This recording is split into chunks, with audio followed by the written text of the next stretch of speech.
अरविंद केजरीवाल, मनीष सिसोदिया, सांसद संजय सिंह के अलावा आम आदमी पार्टी के कई मंत्री और कई विधायक भी कई महीनों से और वर्षों से जेल की सलाखों के पीछे हैं।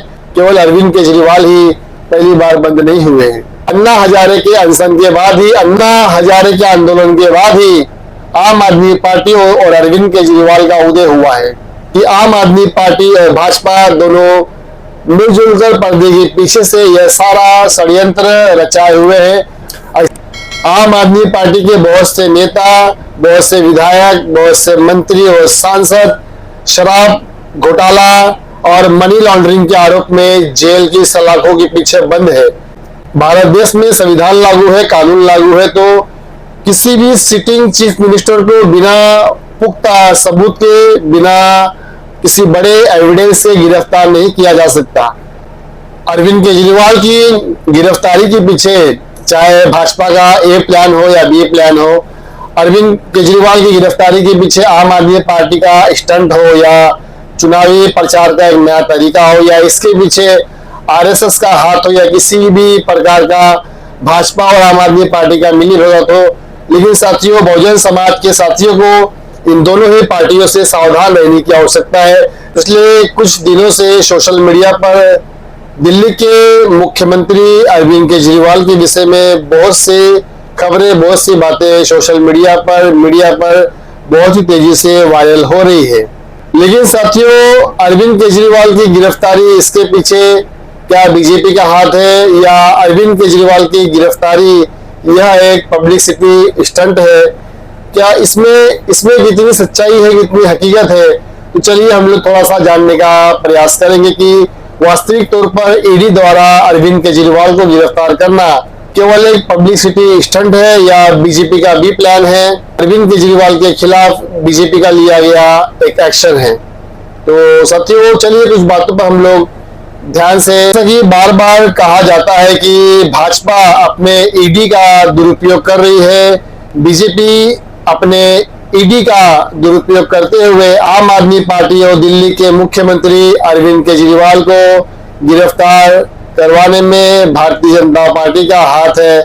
इस प्रकार की बातें सोशल मीडिया पर और आम आदमी पार्टी के नेताओं द्वारा, मंत्रियों द्वारा कहा जा रहा है। भाजपा ईडी का दुरुपयोग कर रही है या दुरुपयोग नहीं कर रही है, इसके विषय में जानने से पहले हम लोग आम आदमी पार्टी के कितने नेता इस समय जेल में बंद है, जेल के सलाखों के पीछे है, तो थोड़ा सा उनका नाम, उनका लिस्ट में आप सभी के सामने बताना चाहता हूं। उनमें से आम आदमी पार्टी के मंत्री जिनका नाम है सत्येंद्र जैन, सोमनाथ भारती, जितेंद्र सिंह तोमर, संदीप कुमार, विजय सिंगला। उसी प्रकार आम आदमी पार्टी के विधायक जो जेल के सलाखों के पीछे है या जिनके ऊपर कई मामलों में केस दर्ज है, उन विधायकों का नाम है अमनतुल्ला खान, नरेश यादव, अखिलेश त्रिपाठी, महेंद्र यादव, जगदीप सिंह, सुरेंद्र सिंह, मनोज सिंह, दिनेश मोहनिया, शरद चौहान, प्रकाश जरवाल, डॉक्टर बलबीर सिंह, अमित रतन। इस प्रकार आम आदमी पार्टी के दर्जनों विधायक, नेता, मंत्री कई गंभीर मामलों में, कई घोटालों में जेल की सलाखों के पीछे जा चुके हैं। ईडी द्वारा लगातार दिल्ली के मुख्यमंत्री अरविंद केजरीवाल को संबंध भेजे जा रहे थे। संबंध भेजने के बाद भी अरविंद केजरीवाल जी ईडी के कार्यालय पर मुलाकात करने या ईडी को अपना समय उन्होंने नहीं दिए। ईडी के लगातार कई बार नोटिस देने के बाद में मुख्यमंत्री अरविंद केजरीवाल की तरफ से कोई सार्थक जवाब न मिलने के बाद ही ईडी द्वारा अरविंद केजरीवाल को अरेस्ट किया गया है।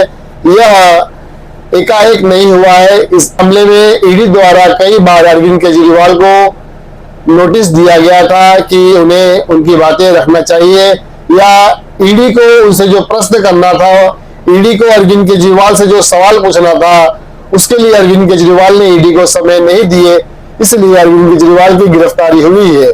दिल्ली के मुख्यमंत्री अरविंद केजरीवाल की गिरफ्तारी के पीछे भाजपा का हाथ है या नहीं है, या आम आदमी पार्टी के मुख्यमंत्री अरविंद केजरीवाल की गिरफ्तारी या केवल आम आदमी पार्टी का एक प्रचार करने का तरीका है, स्टंट है, या आम आदमी पार्टी और भाजपा में किसी प्रकार की साठगांठ हो रही है या साठगांठ होना है, या अरविंद केजरीवाल आम आदमी पार्टी और भारतीय जनता पार्टी के पीछे कोई और खेल खेल रहा है।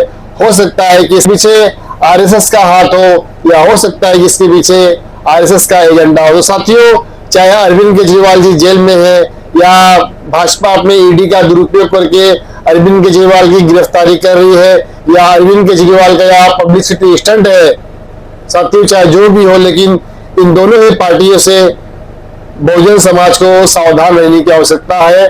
चाहे आम आदमी पार्टी हो या भारतीय जनता पार्टी हो या कांग्रेस पार्टी हो, ऐसे तमाम जितने भी मनुवादिया पार्टी है, इन सभी पार्टियों के स्टंट से, इन सभी पार्टियों के राजनीतिक कूटनीति से बहुजन समाज को सावधान रहने की आवश्यकता है। किसी सिटिंग चीफ मिनिस्टर की गिरफ्तारी, मौजूदा मुख्यमंत्री की गिरफ्तारी यह केवल अरविंद केजरीवाल की ही नहीं हुई है।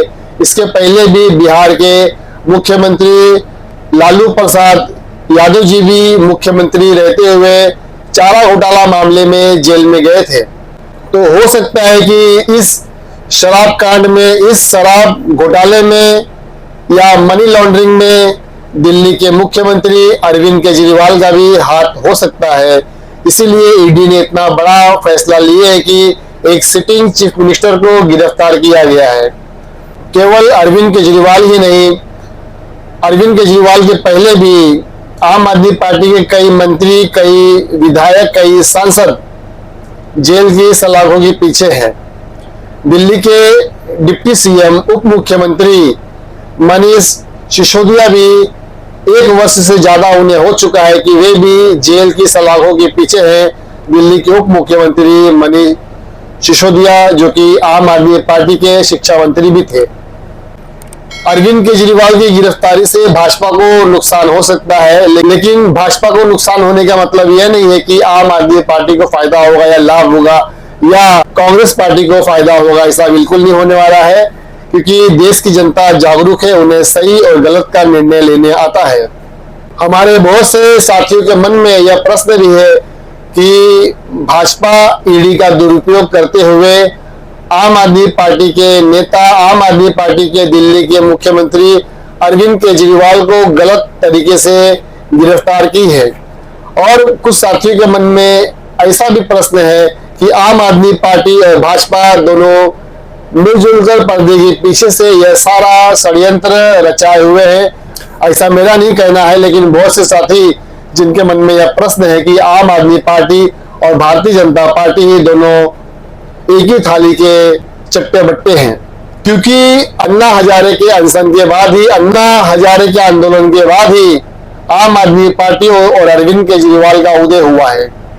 2014 के पहले अन्ना हजारे ने कांग्रेस के खिलाफ एक बड़ा मोर्चा, बड़ा आंदोलन उन्होंने खोला था, और उसमें जल लोकपाल बिल लागू करवाने के लिए अन्ना हजारे ने कई दिनों तक आमरण अनशन कांग्रेस पार्टी के खिलाफ किए थे। और जैसा कि आप सभी को पता है कि अन्ना हजारे और भारतीय जनता पार्टी और आरएसएस, इन तीनों में भी बहुत सारे तालमेल है।